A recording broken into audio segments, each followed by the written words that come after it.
Last week I had someone tell me that they don't believe in a interventionist God. I want to talk a little bit more about that today. Hi, I'm Warren, the rector here at St. Columba's. Glad you could join me for my message of the day. Yes, as I listened, it seemed to me that they were reacting against a caricature of God. I think what they thought they were reacting against was a picture of God in heaven, and in front of God is a big bank of levers, and there's God furiously pulling the levers to allow things to happen down here. And if God didn't pull the lever, it wouldn't happen. If God pulled the wrong lever, I suppose, the wrong thing happened. And so they were rejecting that caricature.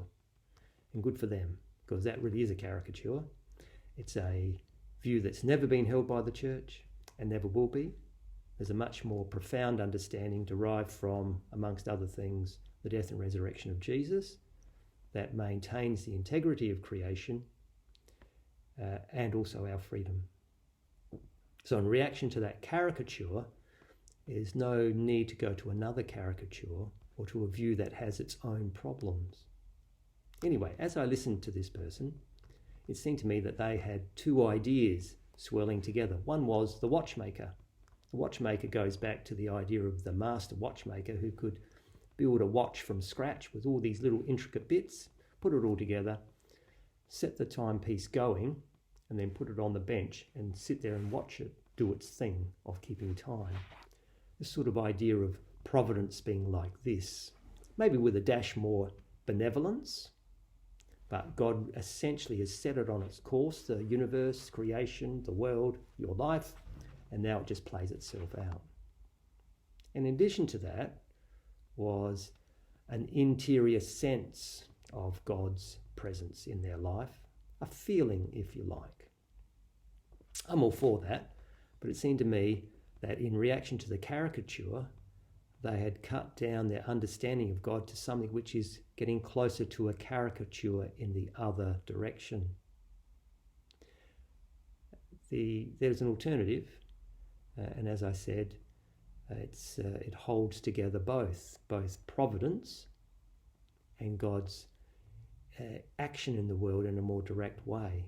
In fact, Christianity wants to hold the two together. Providence in the sense of God's, if you like, in the background, God's benevolence shown in the workings of nature and history, etc., but also God's direct action in the death and resurrection of Jesus, for instance.